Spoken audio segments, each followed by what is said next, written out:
Hello everybody, welcome to NEET Crash Course Biology. So now we will be discussing a quick synopsis of firstly the chapter Principles of Inheritance and Variation. In this, we are mainly going to focus upon Mendelian genetics. As you all are aware, Mendel performed his famous pea plant experiments for 7 years between 1856 to 1863, and then he read it out in the meetings of the Natural History Society of Brunner or Brunn in 1865, and later it was published under the title of Experiments in Plant Hybridization in 1866. However, sadly, his work was not recognized, and almost 16 years later, 16 years after his death, Mendel died in 1884, and 16 years after his death, his work was duly recognized, and he is now credited as the father of genetics.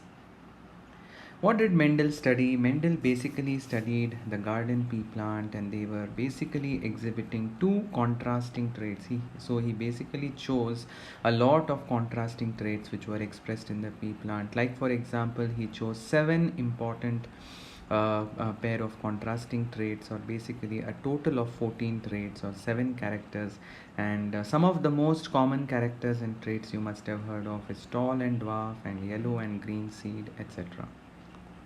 So here you have the list of these 7 characters. It is very important to learn the list of these 7 characters that Mendel studied, and you have the two traits here, the dominant and the recessive trait. He studied some of the characters like stem height, that is how tall the plant grows, tall and dwarf, and position of the flower, axial and terminal, the shape of the fruit or the pod in the case of pea, the color of the pod, the shape of the seed, the color of the seed, and the flower color. Okay. He basically gave the concept of unit character, in that he said that each character is a unit and each character is governed by a specific factor. Now, he did not obviously know anything about genes and alleles, so he basically simply called it as a factor. So Mendel has been known to call these units of heredity, which we today know as gene or allele, as factors. And you know the concept of dominance. When there is a cross involving two pure breeding parents in the F1 generation, always remember, in the F1 generation, one of the traits or one of the characters or the parental character is expressed while the other is suppressed. The one that gets expressed is the dominant, and the latter is referred to as recessive. Then if you look at his monohybrid cross, you know that what is a monohybrid cross. First of all, a monohybrid cross is a cross involving two pure breeding parents differing only in one character or differing in one pair of contrasting traits. So here he chose height as the character of interest, and height exists in tall and dwarf. So he basically crossed a pure breeding tall pea plant with a pure breeding dwarf pea plant, and he came about with the concept of dominance in the F1 generation. And you all are aware that on self-pollinating the F1 generation, in the F2 generation, he obtained both tall and dwarf. Surprisingly, in the F1 generation, he thought that the dwarf plants had the dwarf trait had disappeared because none of the plants in the F1 generation were dwarf. But in the F2 generation, both tall and dwarf plants were obtained in the ratio of 3:1. So a rough representation of Mendel's monohybrid cross, you can see the pure breeding tall pea plant, which is homozygous capital T. Here it is homozygous small t, that is the pure breeding dwarf pea plant. Remember, according to Mendel's scheme, we represent the gene which is responsible for tallness by capital T, and the notation given to the gene that is responsible for dwarfness is small t. So here you can see a gene that is the genotype of capital T, small t, and the gametes are pure, as in they contain only one copy of the allele. The hybrid is capital T, small t, and in the F2 generation you can see you get a phenotypic ratio of 3:1. And remember, the genotypic ratio in the F2 generation is 1:2:1. You get one homozygous dominant, two of them are heterozygous dominant, and the third one is a homozygous recessive. So, based on his idea and then based on his observation, that surprisingly in the F2 generation, suddenly the dwarf plants had reappeared, and that's where he gave the law of segregation or the law of purity of gametes. And this is referred to as, actually, this is the second law, it is not the first law. Mendel's dominance is the first law, and this is considered to be the second law of inheritance. Accordingly, he said that even though the dominant, that is capital T, and the small t alleles remain together in the F1 hybrid, you all are aware that they don't blend or they don't contaminate but faithfully segregate during the time of gametogenesis, such that a gamete receives either capital T or it is small t, and such gametes are considered to be pure. So here is a schematic representation of a slightly modified monohybrid cross. It is referred to as the test cross. Now in test cross, you know the phenotype. So you're looking at it and you're telling that yes, it is a purple flowered plant, but you don't know whether it is capital W or capital W small w. So what do you do in this case? You take this particular F1 plant, that is the purple flowered plant, and you cross it with a double recessive parent. When you cross it with a recessive parent, if you get a ratio of 1:1, that means the F1 plant was capital W small w. If you do not get, or if you see all of them are expressing the dominant trait, that means the F1 hybrid under question was homozygous dominant. So this is done when you don't know the genotype and you have to determine the genotype, but you know the phenotype, that yes, it is purple in color. Okay. In dihybrid cross, he considered two pure breeding parents which are differing in two pairs of contrasting traits. Now, he basically considered two characters. The two characters that he considered was seed shape and seed color, and the pair of contrasting traits were two pairs of contrasting traits. And you can see in this cross, in the F1 generation, before that, the parents that were taken were pure breeding plant with round and yellow seeds, and crossed with pure breeding plant with wrinkled and green. In the F1 generation, all of them were round and yellow. This indicates that round is dominant over wrinkled and yellow is dominant over green. And you can see how on selfing in the F2 generation you get a phenotypic ratio of 9:3:3:1. But you can see in this phenotypic ratio, two of them are new characters or new combinations of characters, round with green and wrinkled with yellow, meaning the character of the seed shape has nothing to do with the character of seed color. It is not that the shape of round is always tied to the color of yellow, or the shape of green is always, the shape of wrinkled is always tied to the color of green. Sometimes you can get two different combinations, like you can get a round seed which is green colored, or you can get a wrinkled seed which is yellow in color.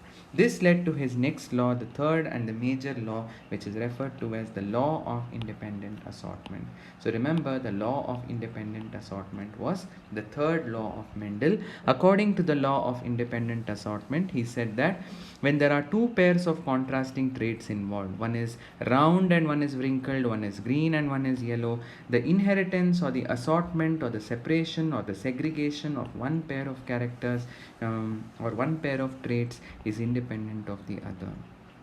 When two pairs of traits are combined in a hybrid, the NCERT definition says when two pairs of traits are combined in a hybrid, the segregation or assortment or inheritance of one pair is independent of the other, and the genotypic ratio for the F2 generation in case of dihybrid cross is 1:2:2:1:4:2:1:2:1. Incomplete dominance is a deviation from Mendelism, because this is something which was not seen in Mendel's laws, or this was not proposed by Mendel's laws. How a red flowered snapdragon is crossed with a white flowered snapdragon. Both of them are pure breeding, capital R, small r, small r. Surprisingly, in the F1 generation, you will have plants which are bearing flowers which are neither red nor white. You get pink colored flowers. So what does this indicate? This indicates that the feature of the F1 generation, the phenotype of the F1 generation, the definition is important. The phenotype of the F1 generation is not resembling either of the parents. It is not red, it is not white, it is in between the two. And you can see in the typical incomplete dominance or semi-dominance or blended. So it's like the characters, the traits are blending. Red is blending with white to give a new color, that is pink. That's why incomplete dominance or semi-dominance is also referred to as a blended inheritance. And you can see how the phenotypic and the genotypic ratio are both the same in the case of incomplete dominance. Remember the plant in which incomplete dominance was first experimented. It is on the plant called snapdragon or dog flower. It is called Antirrhinum majus. The best example for codominance and multiple allele is the ABO blood system in case of humans. This chart will give you a quick overview. What determines your blood group? Your blood group is determined by sugar polymers that are projecting from the plasma membrane of your RBC. And these sugar polymers are referred to as antigen. If you have antigen A, you have blood group A. If there is antigen B on your RBC, you belong to blood group B. If you have both antigen A and antigen B on your RBC, you belong to blood group AB. If you do not have antigens on your RBC, you belong to blood group O. And there are three alleles which control the blood group. That's why it is, actually there is only one gene, that is I, and this gene exists in three allelic forms, that is IA, IB as well as small I. Since there are more than two allelic forms for this gene existing in the population, please remember there are more than three in the population, but only two can occur in a human at a given point of time, because we have paired chromosomes, we are diploid creatures. So this condition where a gene exists in more than three allelic forms is called as multiple allelism. All of you remember IA and IB are dominant, whereas small I is recessive. So see the possible genotypes. A person with blood group A can be homozygous IA, or he may be heterozygous IAIO. Small I allele is also denoted by another notation, that is capital IO. Similarly, a person with blood group B may be homozygous IB, or he may be heterozygous IBIO. Similarly, a person with blood group AB, there is only one possible genotype, and this is where the concept of codominance comes into picture. Because imagine when the person has one copy of IA and one copy of IB, both the genes cooperate with each other. They decide that, come on, let's express together, let's not have a fight with each other, and that is referred to as codominance. That's the reason the person has both antigen A and antigen B. Both of them are expressing themselves independently and fully, and this is called codominance. The only way a person can be of a O blood group is IOIO or small I, because small I is recessive. A recessive allele can express itself only in homozygous condition. And what is small I responsible for? Small I is responsible for lack of antigens on the RBC. If there is no antigen on the RBC, then the blood group is designated as O.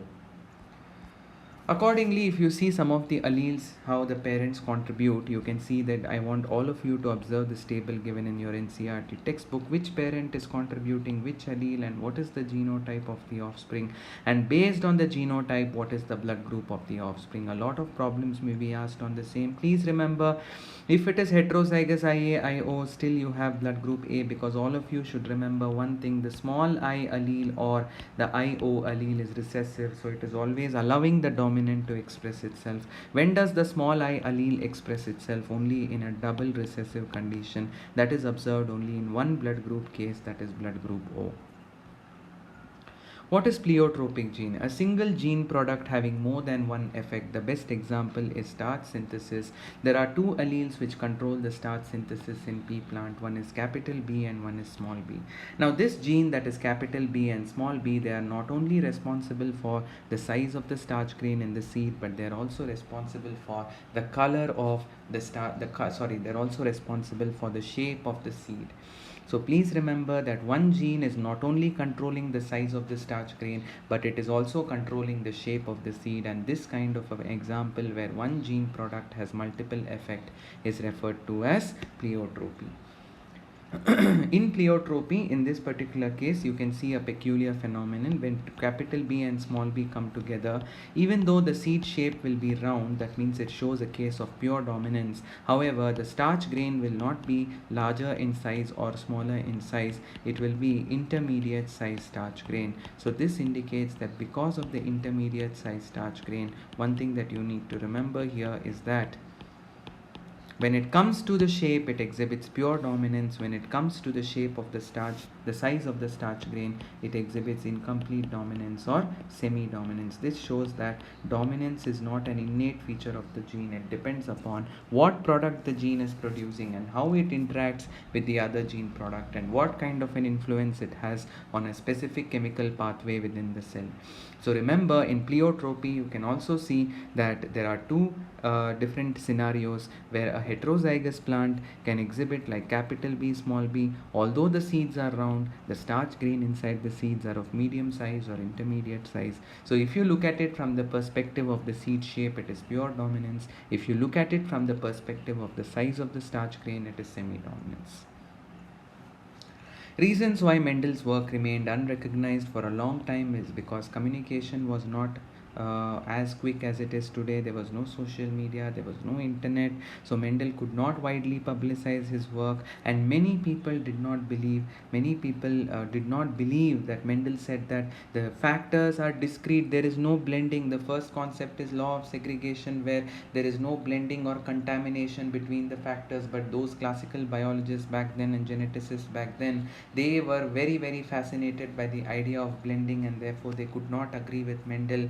And also his approach of using mathematics was not welcomed by the scientists of that era. Okay. And also Mendel could not provide any physical proof. He kept saying that there are discrete units called factors, but he could not show those factors because while Mendel was working, nothing was discovered yet, the microscope, or even he could not see the chromosomes under the cell. But today we know that the chromosomes are packaged with DNA, and the segment of DNA which what Mendel called as factor back then is nothing but the gene or an allele which is capable of coding for a specific protein, or which is capable of coding for a specific trait or character. And thanks to three scientists independently, coincidentally, Hugo de Vries and Carl Carens, as well as Schermark, these were the three scientists who luckily, fortunately, coincidentally, in three separate independent circumstances, they happened to rediscover Mendel's work. They repeated all his experiments. They found the exact same results which were proposed by Mendel in his work. And after that, they went on to say that for this reason, we have to give Mendel the due credit that we should call him the father of genetics. And then, like I said, with the advent of microscopy, people started seeing chromosomes, and by 1902, how the chromosomes started moving during meiosis was worked out, and that is when two scientists, Walter Sutton and Theodore Boveri, came up with their famous theory that is called the chromosomal theory of inheritance. For the chromosomal theory of inheritance, they saw there was a very close parallel between the behavior of chromosomes and the genes. Now, accordingly, just like how genes occur in two allelic pairs, chromosomes also occur in pairs which are called as homologous chromosomes. Like how Mendel said that genes undergo or alleles are separated during meiosis, even the chromosomes get separated during meiosis. Specifically, you know that during anaphase 1 of meiosis, the homologous pairs get segregated, and that is same parallel between what Mendel said, that though the factors remain together for a very long time, they get segregated, they get pushed away from each other during the time of meiosis. And during anaphase 1, that's exactly what I was telling you now, the homologous chromosomes get separated from each other and they are no longer paired with each other, and then separation of one pair of homologous chromosome is independent of the other pair, just like separation of one pair of genes or alleles is independent of the other. Like how Mendel said, the feature of seed shape is not always associated with the feature of seed color, because the alleles controlling the seed shape are sought independently from the alleles controlling seed color. Then you have this, they have given the legend for this diagram over here, the orange, yellow and all that. So if you see the chromosomes here, how the chromosomes have aligned in meiosis 1, and in meiosis 1 in anaphase, how they're getting pulled away from each other. The alignment is possible in two different ways. In one of the forms, the orange color chromosome is carried away with green, orange is along with green is getting dragged away. In the other one, yellow is getting dragged away with red. So orange and green go to one pair and yellow and red go to to another pair, but there is another form of arrangement where the orange chromosome can move with the red chromosome and the yellow chromosome can get arranged with the green chromosome. So this will what make sure that, imagine if there was if the movement was always associated with each other, if there was no independent assortment, then it would be that wherever orange goes, green goes there, wherever yellow goes, red also goes there. But that is not the case, because wherever orange goes, green is not always following it, because in the next scenario you are seeing that orange is moving along with red. So this shows that orange and green and yellow and red are not dependent on each other. Whether orange moves to one side or yellow moves to the other side does not depend upon whether green moves to the same side or red moves to the other side. So it can be any side, and therefore you can say that orange and green are not associated with each other, they are not linked with each other, and this is referred to as independent assortment. So this comparison was drawn actually between the chromosomes and genes. Like we saw, they both occur in pairs, they both segregate during the time of anaphase 1 of meiosis. Their segregation happens in such a way that the separation of one pair of homologous chromosome does not depend on the other pair of homologous chromosomes.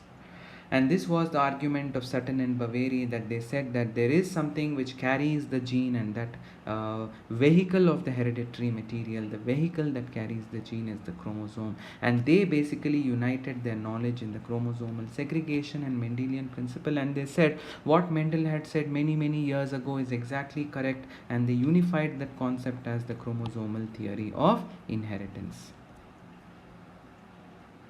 Experimental verification. A chromosomal theory of inheritance was verified by the father of experimental genetics. The father of experimental genetics is Thomas Hunt Morgan. He worked exclusively on the fruit flies. Why was he so fascinated by the fruit flies? Because fruit fly, which is rightly called the Cinderella of genetics, everybody who does research in genetics wants to study fruit flies first, and it is the best means to study because it has only a diploid number of 8. It can be grown in a very simple synthetic medium in the lab. Fruit flies complete their life cycle in just about 2 weeks. A single mating can produce a large number of progeny, and it is very easy to distinguish between their sexes. They are sexually dimorphic. There are certain external features which can help you identify the differences in their sex, and they also exhibit lot of several hereditary variations which are easily observable. Whatever changes happen in their genetic material, it quickly becomes evident on their body, which can easily be monitored, and therefore T.H. Morgan considered the Drosophila as a model organism for his study.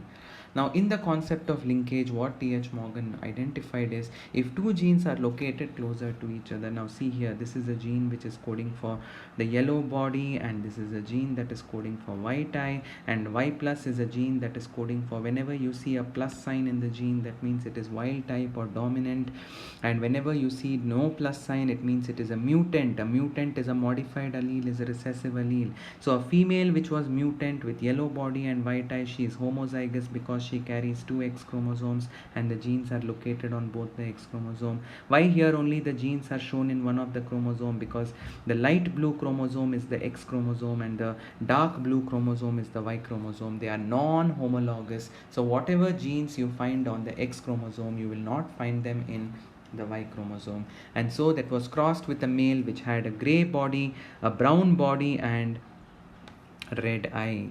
And surprisingly, it was seen that in the F1 generation we got wild type females. Wild type female because the female inherits one of her X chromosome from her father, who contributed the light blue chromosome which has the wild type or the dominant alleles, and the son is affected. Why is the son affected? Because the son inherits his Y chromosome from the father, but sadly he is receiving a mutant X chromosome carrying alleles for yellow body and white eyes from the mother. And when it was crossed in the F1 generation, notice here they got more parental types, 98.7%, and less recombinant types. And why more parental types? That means most of them had either yellow with white or they had brown body with red.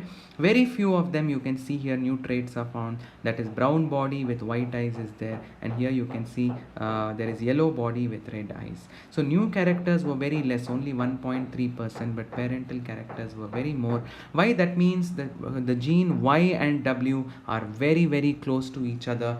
So when they undergo when there is cell division during a cross, when there is meiosis or gamete formation, they do not get separated from each other easily. Now, why do they not get separated easily from each other? Because they are physically present very close to each other.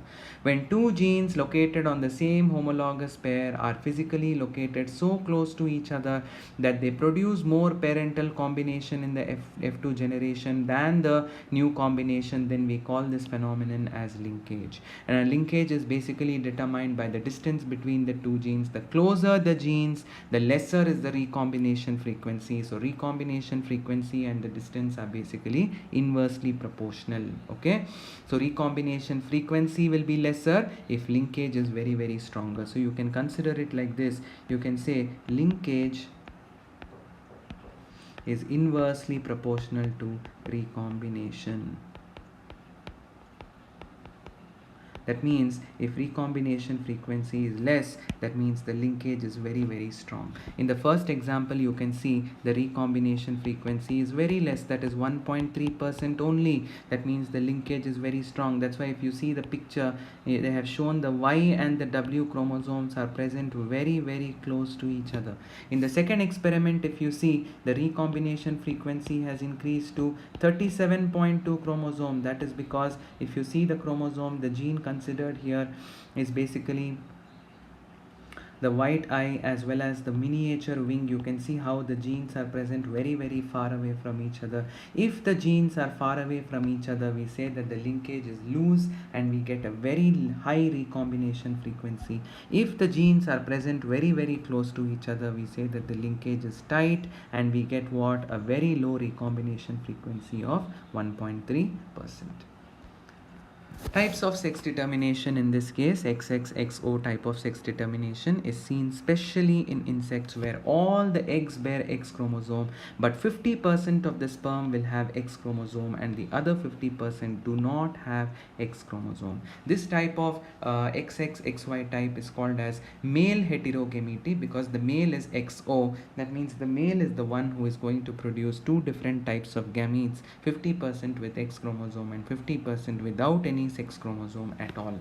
This kind of sex determination is seen in grasshoppers, crickets, cockroaches, etc.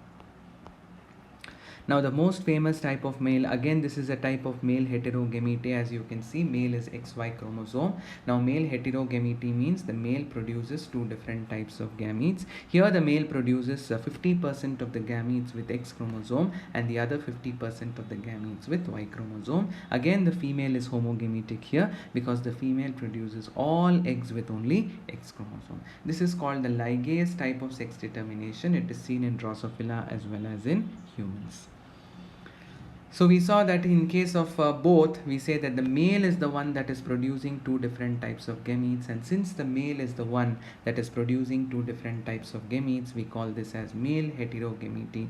So in both the cases of XXXO type and XXXY type, the common feature we saw is the male is producing two different types of gametes.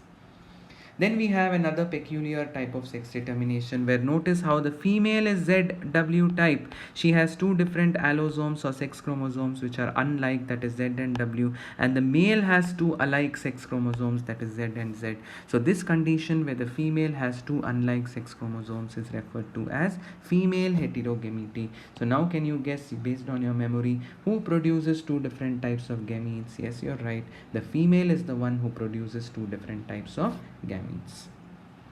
In humans, we already discussed, we have the typical male heterogamety type of sex determination, that is XXXY type of sex determination, in which the females carry one pair of X chromosome which are alike, and the males are called hemizygous because they have only one X chromosome along with a non-homologous Y chromosome. So it is always the male that produces two different types of gametes.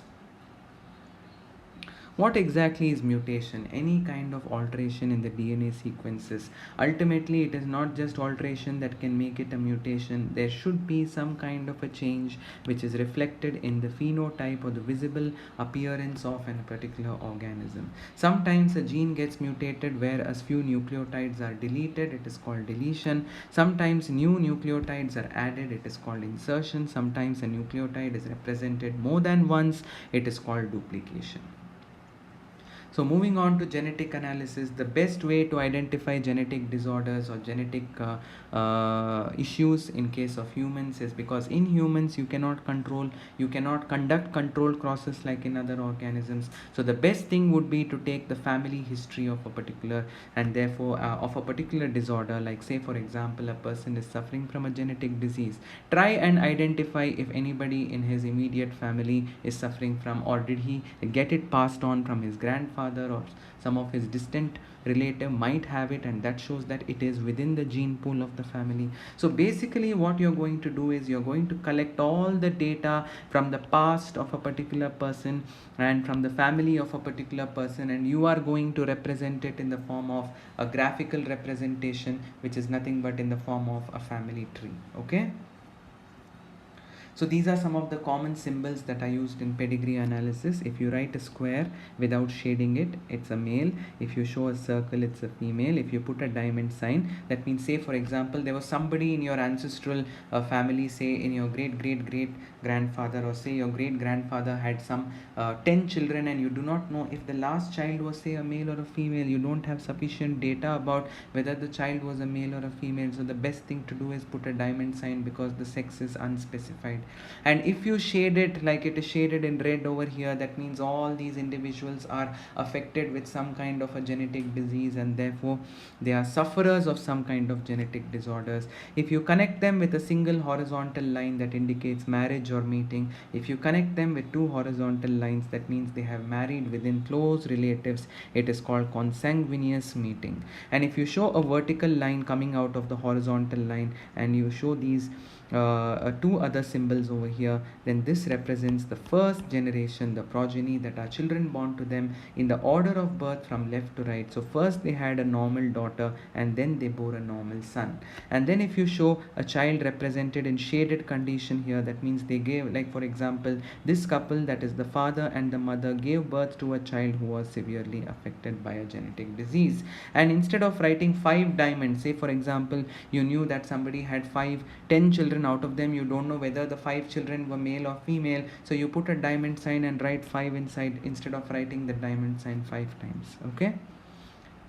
What are Mendelian disorders? Mendelian disorders are those disorders which follow a Mendelian pattern of inheritance, and they are classified into two types: the gene disorders or Mendelian disorders, and lastly we will be discussing about the genetic chromosomal disorders. So when we talk about Mendelian disorders, we are mostly talking about disorders related to specific genes on the chromosome. They may be dominant gene, they may be recessive gene, but if you study the pattern in which they are passed down from the parents to the offspring, it follows the principles of Mendelian genetics.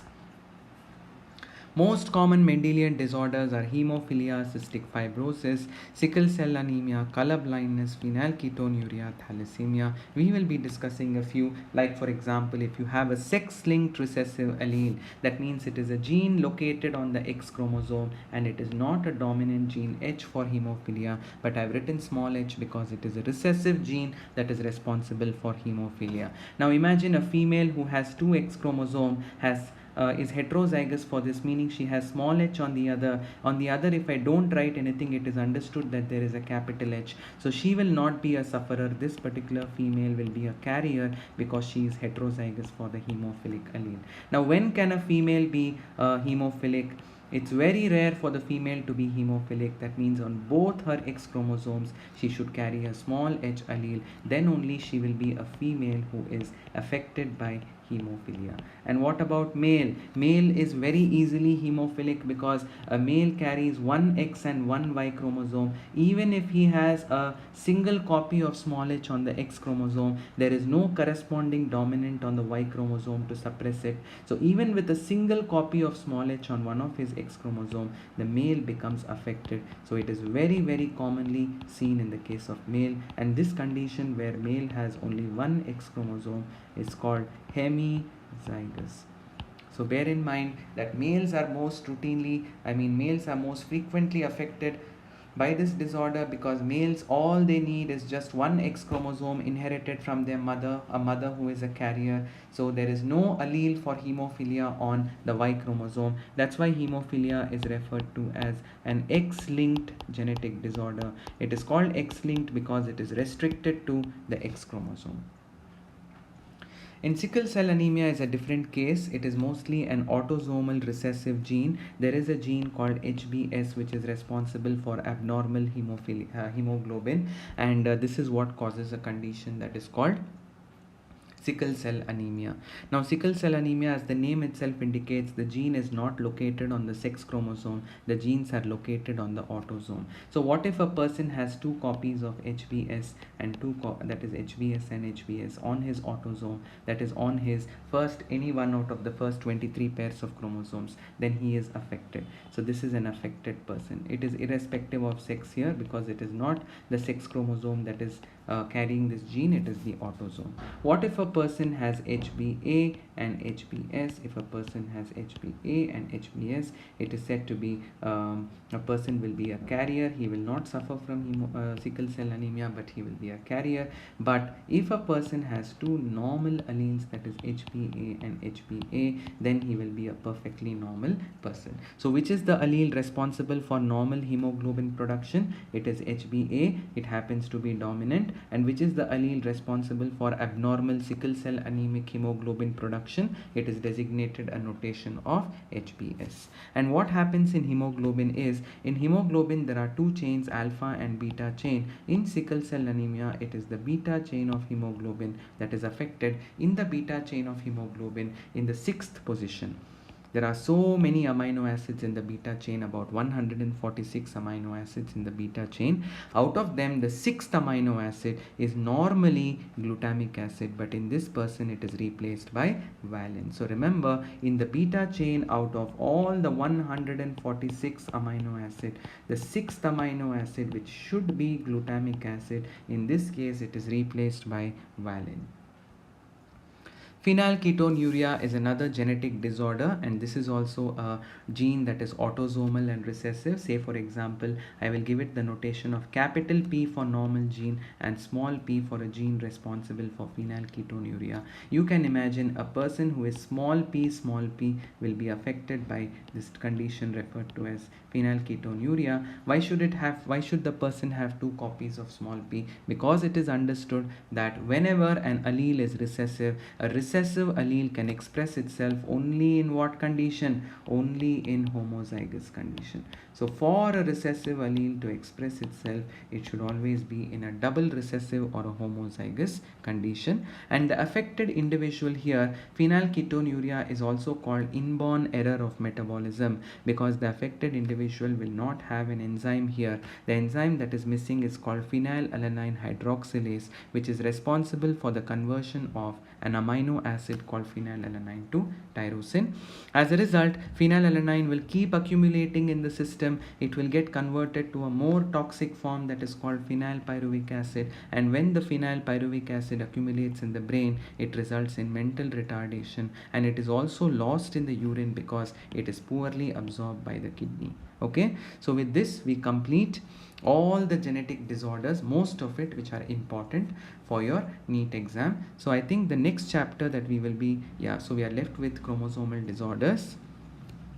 What is aneuploidy? Now, for example, in humans, you know it is 2n is equal to 46. If one or more chromosomes become in excess, if one or more chromosomes become excess, or if one or few chromosomes become short, that is, if they are lost, then it leads to a condition. So you should say there is a gain or a loss of chromosome in this case, and that is the normal diploid set. You are not altering the entire set. You are keeping the set as it is. Either there is one or two extra or one or two shortage of chromosomes, that is referred to as aneuploidy.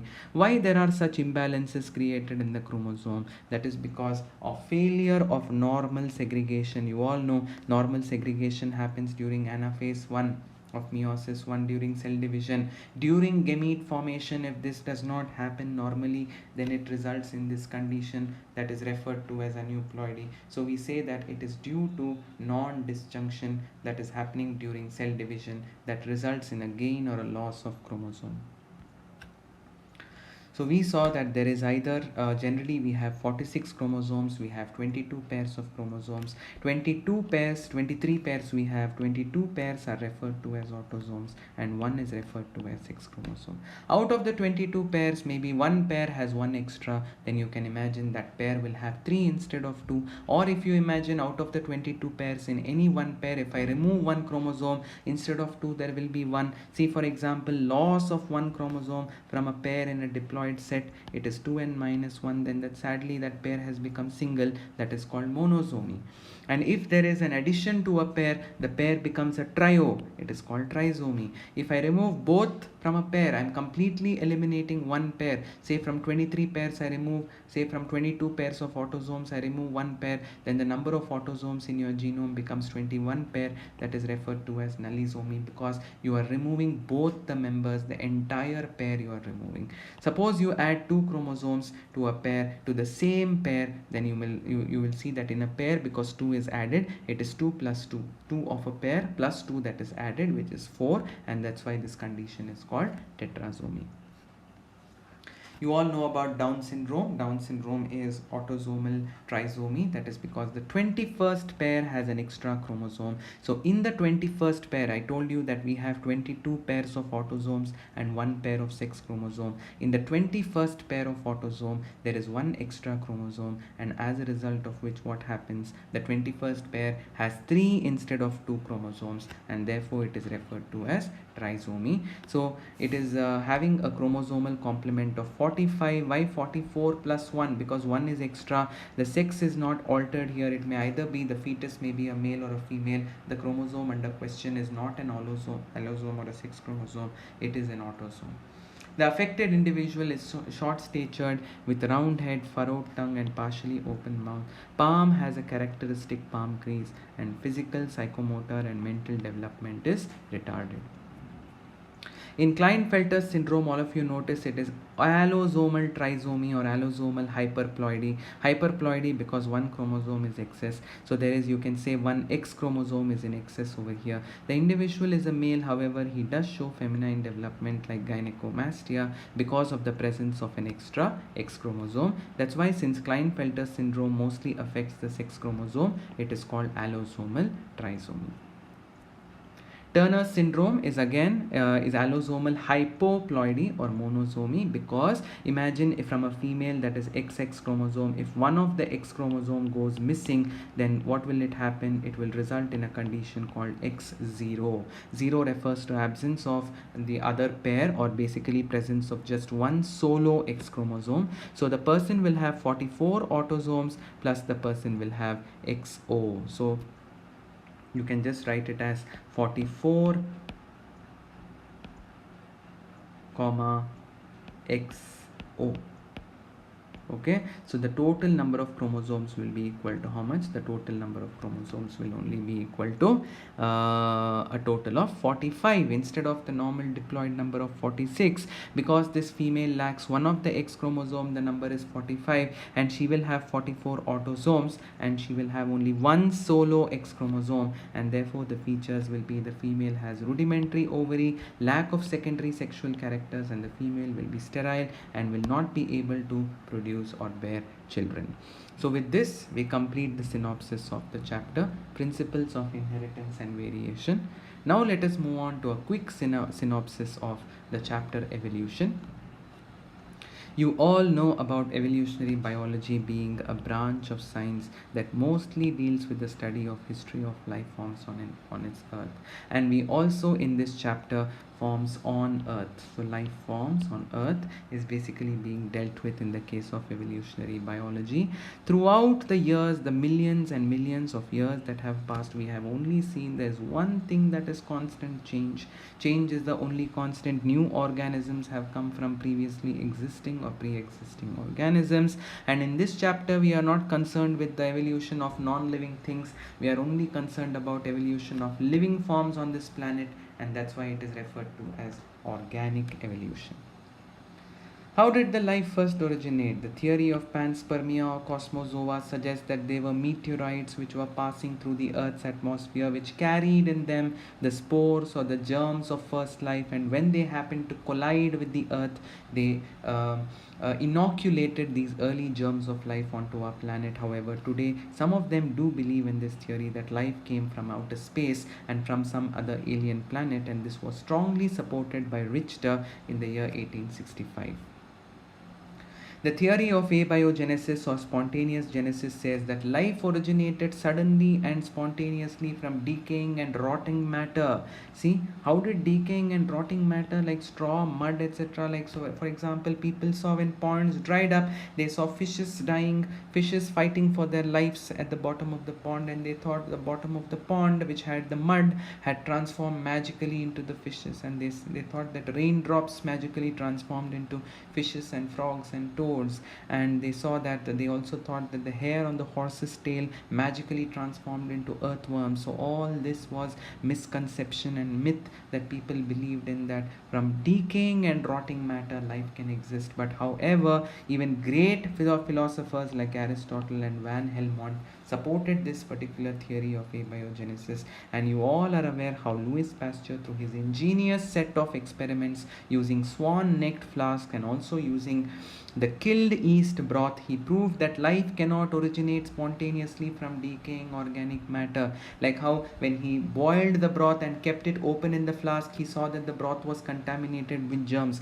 but he boiled it and sealed the neck of the flask and it remained uncontaminated. If life were to originate within the boiled broth, then it would have still originated when it was not in contact with the outer atmosphere, but the broth remained uncontaminated on sealing the mouth of the flask. That shows that spontaneously the germs or contamination or life forms could not originate from the older broth or from the decaying and the rot, and the broth represents the decaying and the rotting organic matter. So using this experiment from the pre-sterilized flasks which contained killed yeast broth, and while some of them were kept open to the air, we saw that new organisms arose only in those killed yeast broth that was open to the air, but not those broth or that broth which was placed in a flask whose neck or whose mouth was sealed. That means it was not exposed to the outside environment.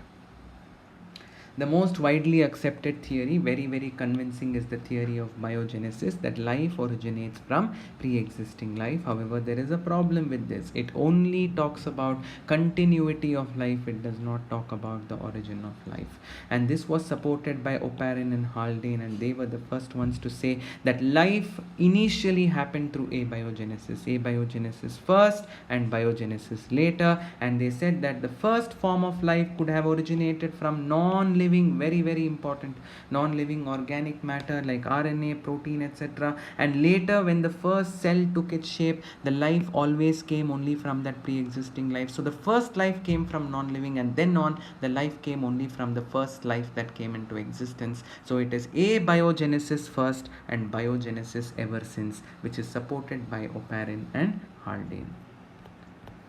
And you know how origin of life took place, or origin of our planet took place. You can see that the history of universe dates back to 20 billion years ago, where huge clusters of dust and gases, clouds of dust and gases called nebulae were present. These nebulae gave rise to the earliest of galaxies.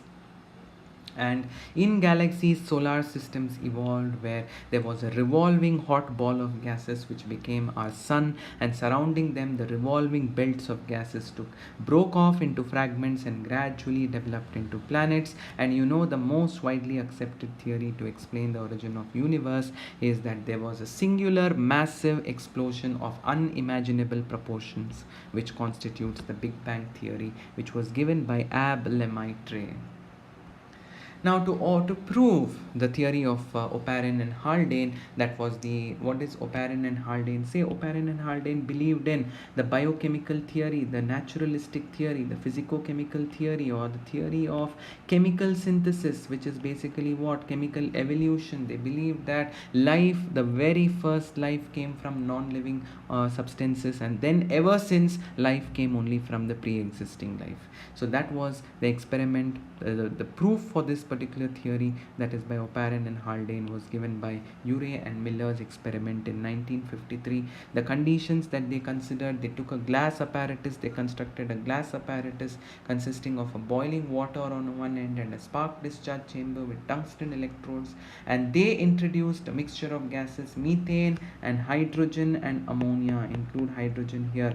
These were believed to be the earliest gases which were released on our planet when the early earth was formed, and the earth was still a molten mass, and slowly as it started solidifying, the molten material from inside, due to the constant collisions of planetesimals or the extraterrestrial bodies, they basically oozed out these gases into the atmosphere. That's why he considered these gases in his experiment. And they also set up an apparatus, like I told you, the apparatus was called the spark discharge apparatus. In this apparatus, they carefully let in this mixture of gases. There was steam at 800 degrees centigrade. They did not let in oxygen. Please remember, they maintained an airtight apparatus to basically simulate the condition that existed in the prebiotic earth, where there was absolutely no atmosphere in the air. It was considered to be a reducing type of atmosphere. And then they left this apparatus running. See, you can imagine that when you pass steam, the steam kept circulating in the apparatus, and the steam carried this mixture of gases to the spark discharge chamber, which had a pair of tungsten electrodes, which was generating high voltage electric sparks.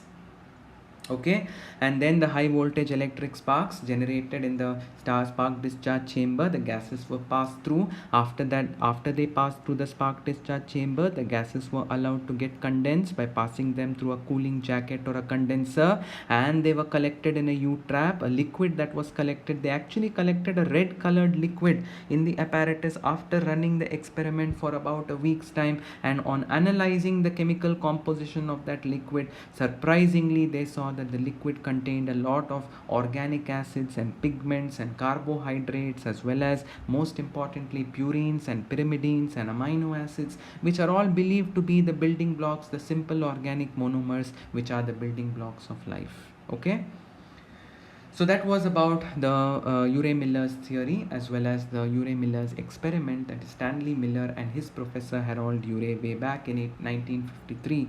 And now moving on to the Darwin's theory, the famous, the person who gave the origin of a species by natural selection, who is believed to be a very critical contributor in the field of evolution. He was the one who said that every organism has maximum ability to reproduce, but provided you give them favorable environmental condition. This was called prodigality or overproduction. He said that once there is survival of maximum organisms, there is constant struggle that is existing between them, and this constant struggle, not only struggle among themselves, but struggle against inanimate objects, like struggle against natural calamities like floods and droughts and volcanic eruptions, struggle against certain natural or biotic agents like diseases, like pathogens, and even accidents in the environment which are a result of natural calamities is considered to be an inanimate struggle. And then you can say that when they are constantly struggling, what makes them different in facing their struggle? Some of them face the struggle better, some of them face the struggle not that well, because they have different variations. No two organisms are similar. There are genetic variations. Of course, he didn't know the basis of variation. He said that there are certain variations that exist in organisms. Those that supposedly, luckily or by chance, they have a beneficial variation which allows them to face the struggle will emerge to be the fitter organisms. They will survive, and those which have variations which are harmful to them, which do not contribute towards them facing the struggle, will ultimately be eliminated from the population, and they become the unfit. So basically, the ones which have beneficial variations, they can adapt better, they can make resource utilization better, they can face the challenges, they can face the struggle with nature and other members, because by chance they have beneficial variation. And since they have beneficial variation, since they face the struggle better, since they win the struggle, they are considered to be the fitter ones. So this is the concept of survival of the fittest. However, according to Darwin, he only gave stress upon reproductive fitness, that only if an organism is capable of reproduction, then only it is considered to be a fitter organism. Okay. And then, since nature is operational in every step here, who is throwing the challenge at the particular organism, who is creating the struggle, who is simulating that struggle? It is all nature. And ultimately, if an organism wins the struggle, faces the struggle, because the organism by chance has a beneficial variation and emerges to be a fitter organism, then everything is because of nature. So nature has selected the fitter organism. That's why it is referred to as natural selection. Over the years, as years and years and thousands and 10,000s and millions of years pass, these beneficial variations keep accumulating up to a point where the organism accumulates so many variations over the years that it becomes so distinct from its ancestor that it becomes a better adapted and a new species. Evidences for evolution: we have fossil evidences. The most direct evidences for evolution is the fossil evidences. These fossils are basically obtained from the rocks. These are hard parts of the life forms that lived in the past. So they are the ones which are like the windows into the past, which give us an idea about what forms of organisms were living in the past.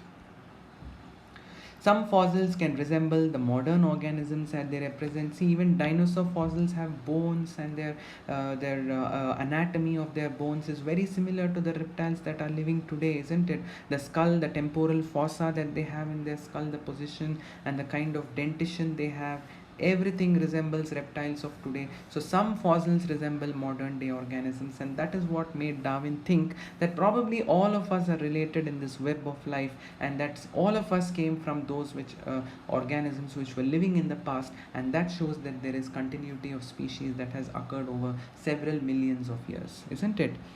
Then comparative anatomy, you know about homology. Homology is something, a homologous structure is a structure which has similar anatomical structure, but it is evolved along different lines to perform different functions as adaptations to different needs. So it usually talks about a common origin, a common structure, but different function. Like for example, if you see the forelimb of whale, a forelimb of bat, cheetah and humans. Forelimb of whale is modified to act as a flipper, of that of a bat is modified to act as a wing or a patagium, of that of a cheetah is modified to run quickly, of that of a human is modified to manipulate the surrounding. We are very skilled and in manipulating the surrounding environment. So you can see, but surprisingly the bones of all the four limbs are the same. So we have anatomically similar structures which are basically evolved along different lines to perform different functions or adapted to different conditions or different functions, and this is referred to as homology. It talks about a pattern of evolution which is a kind of divergent evolution, because it starts from a common point and diverges in all directions. The common point represents the same anatomical structure, and the different points represents the modification to suit a different function or a different purpose. So it talks about homology, talks about divergent evolution. It is also a hint towards common ancestry. I already told you the forelimbs of whale acts as a paddle, the wind is modified for flight, and that of the humerus, all of them have the same set of bones in them, but they are modified for different functions. So homology is the pattern of evolution, the divergent evolution that you see, and the phenomenon in which you see structures called homologous structures, which have same anatomical structure but are evolved along different lines to perform different functions to suit or to adapt to different needs. Okay, so this is what I was telling you. It is referred to as a divergent evolution or homology, and it is indicative of a common ancestry.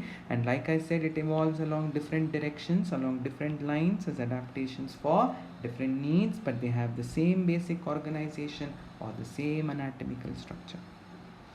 So divergent evolution is the same thing that we were discussing now, and opposite to homology is analogy, where you have structures which perform similar function but they are anatomically very, very different.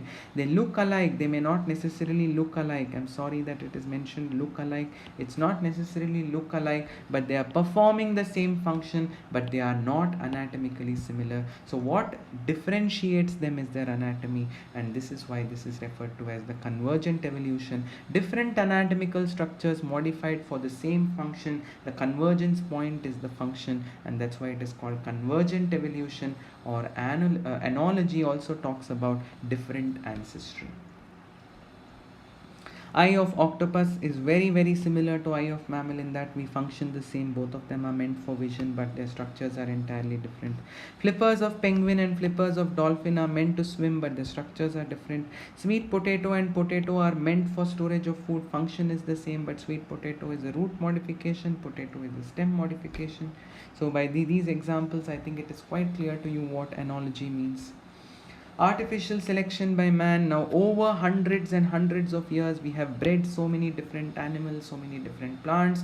All the plants that we eat today, the rice, the cereals, the grains that we eat today were once upon a time wild varieties, but today we have domesticated them to suit our requirement, and similarly animals have been domesticated. If man can do something like this in a matter of 1000, 2000, 3000 years, why can't nature create evolution over a period of millions of years, is the argument of artificial selection by man.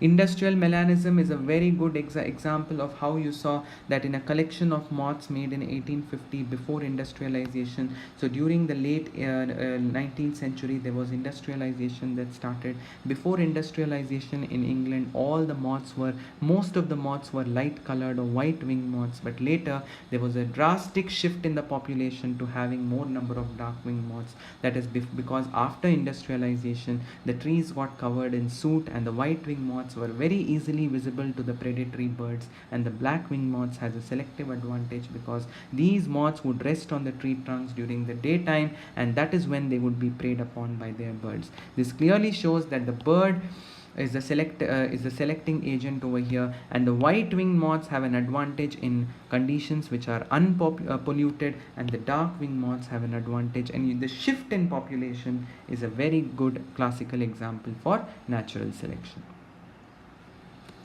So I just told you that before and after industrialization what happened. Before industrialization there was more white winged moths, and after industrialization there were more dark winged moths, and therefore if you have a mixed population based on the external circumstances, either of them which are capable of better adapting, which are capable of raising up to the challenges thrown by nature, they are the ones that are going to be surviving, and the others which cannot adapt themselves, like for example after pollution, that is when the trees got covered with black soot, the white winged moths were at a selective disadvantage because during the daytime they would be very contrastingly visible against the black background, and so therefore we can consider under such circumstances the white winged moths as unfit, whereas the ones which survived, the dark winged moths after pollution, after industrialization, we can consider them as fit. So how the table changes, isn't it? The table gets turned around, isn't it? So before industrialization the white winged moths were fit, but after industrialization the black winged moths are fit. Nothing is predetermined. Everything in evolution is stochastic. Everything happens as a matter of chance. Even resistance against pesticides and herbicides. Now we use a lot of DDT and we spray a lot of insecticides to kill cockroaches and mosquitoes and all that, but over the years we will see that the cockroaches and the mosquitoes become immune to them. That is because whenever you are spraying something, you are not killing the weaker ones, you are selecting the stronger ones. Some of them are bound to have beneficial variations who will be unperturbed by what you have sprayed at them, and they are going to live, they are going to reproduce, they are going to pass on their fitter genes to the next generation until all the members in the population inherit those fitter genes, and one day you will spray something, none of them will die. So you are selecting for the stronger ones, not just eliminating the weaker ones. Okay. Therefore, it is clear that evolution is, I was telling you, it is a stochastic process. It doesn't follow a definite direction, and today the white winged moths are living happily, tomorrow the dark winged moths will live happily. So there is no specific reason. You cannot say, oh, before industrialization the fate of the white winged moths were good and now the fate has become bad. So it is not something that is predetermined. It is not something that can be explained. It is something which is purely a matter of chance. It is non-directional. It is something which is not predetermined, and that's why it is called a stochastic process. Okay. Adaptive radiation, you must have seen how Darwin studied a group of these small black birds when he visited the Galapagos Island, and these birds were named as the Darwin's finches, and he saw that there were so many varieties of finches with so many varieties of beaks. He conjectured that all of them must have originated from a common ancestor on the same island. Probably all of them living on an island belonged to the same species, but gradually, because of competition, they started occupying different habitats on the same island and started adapting themselves to new food habits, and as a result their beaks modified to suit the new food habits. Okay, then moving on to the Hardy-Weinberg principle, now we are going to shift towards population genetics. According to the Hardy-Weinberg principle, the frequency of an allele or a gene or a locus will remain constant, whether it is the frequency of a dominant allele or a frequency of a recessive allele, unless and until it is disturbed by certain agencies. So generally the allelic frequency is stable and remains constant from one generation to another generation. If we consider a particular population, the sum total of all their alleles and gene in the population is referred to as the gene pool, and we can deduce two relations here. One is with respect to allelic frequency, that is P plus Q is equal to 1, that is in a stable population the frequency of the dominant allele plus the frequency of the recessive allele will always be equal to 1, and we can also say that in terms of genotypic frequency, P plus Q whole square is equal to 1, that is P square plus 2PQ plus Q square is equal to 1. When I say P square, it is the frequency of the dominant homozygous genotype, plus 2PQ is the frequency of the dominant and recessive heterozygous, and Q square is the frequency of the recessive homozygous A, that is small a, which is always equal to 1. So one equation you should know, the first one is this one, the first one with respect to allelic frequency, the second one with respect to genotypic frequency. So we saw how the frequency of individuals capital A will be P square, the frequency of individuals that is small a homozygous will be Q square, and the frequency of individuals which have capital A small a will be equal to 2 into P into Q. So the equation gets reduced into P square plus 2PQ plus Q square is equal to 1, which can be expressed as P plus Q in the P plus Q whole square is equal to 1. Some of the things which disturb the Hardy-Weinberg equilibrium is gene migration. When migration is happening of a part of a population from one place to another, not only do they bring about changes in the population to which they have immigrated, but also they carry the genes away from the parental population, and therefore in the new as well as the old population there will be certain changes in the allelic frequency. Genetic drift is something which is entirely random, a sudden random, purely as a matter of chance. If there is a change in allelic frequency, say for example if there is a change in f of a, or if there is a change in f of small a, which is now no longer constant because of this genetic drift, and this is also called the Sewall-Wright effect, named after the scientist who worked on the genetic drift.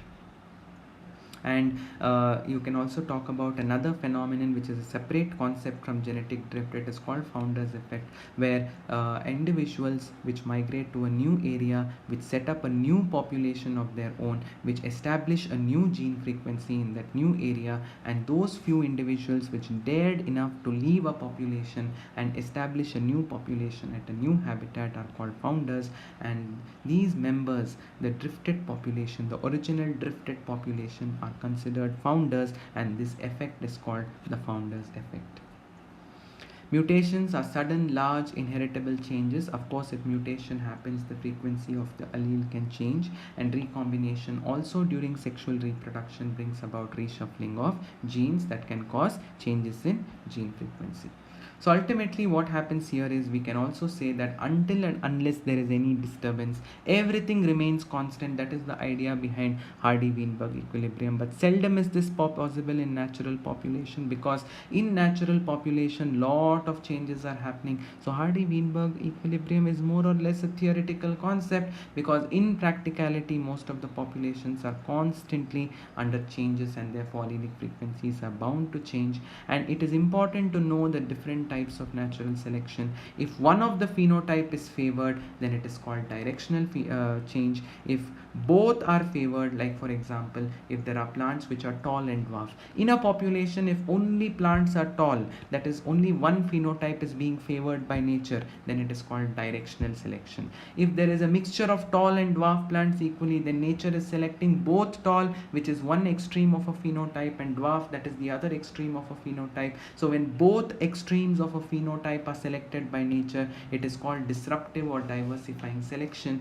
And another one is called stabilization selection. In stabilization, or I think it's given in the next slide, or it's not mentioned here, it is called a stabilizing selection. In stabilizing selection, nature will select heterozygous individuals, isn't it? So heterozygous individuals are those which probably express something which is of an intermediate character. It cannot be in the example tall and dwarf I gave you. It selects mostly the heterozygotes are selected rather than homozygous capital T and homozygous small t. So when nature selects intermediate phenotype or heterozygotes, it is called stabilizing selection. When nature selects either of the homozygotes, either tall or dwarf, it is called directional selection, that is two extremes of a phenotype. When nature selects both the extremes such that you have a mixed population, then it is called diversifying or disruptive selection. A brief account of evolution. As early as 2000 million years ago, the first cellular forms arose, and then some of these cells, because of the ability to develop a mechanism called photosynthesis, they had the ability to fix the solar energy, to split the water, to develop oxygen, and that's when everything became it was a revolution in the life of life on earth, and this was called oxygen revolution, and that is thanks to them being able to release oxygen. Slowly, single-celled organisms became multicellular organisms. By the time of 500 billion years ago, invertebrates were formed.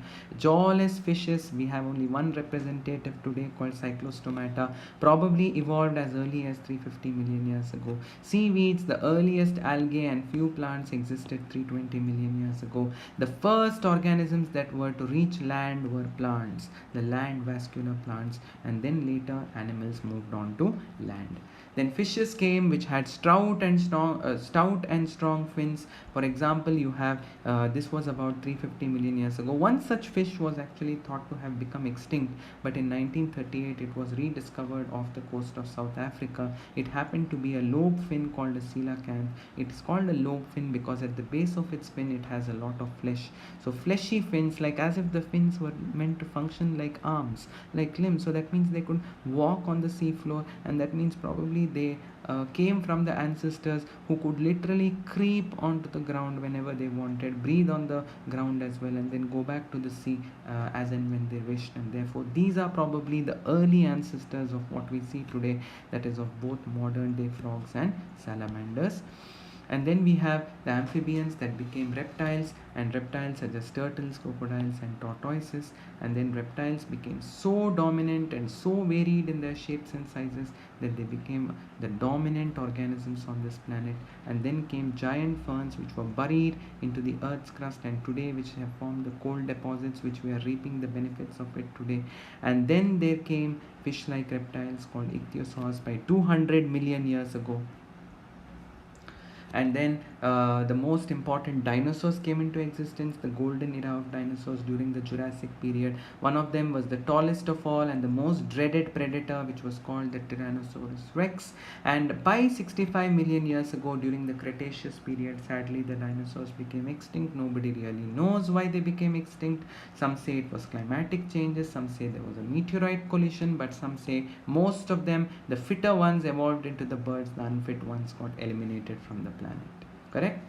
The first mammals were very, very tiny mammals. They were called shrews. They were very small sized, and mammals, as you all know, are viviparous. They're very good in protecting their unborn young, because the unborn young is not inside the egg outside the mother's body, but it is sitting inside the mother's body in the womb, well protected.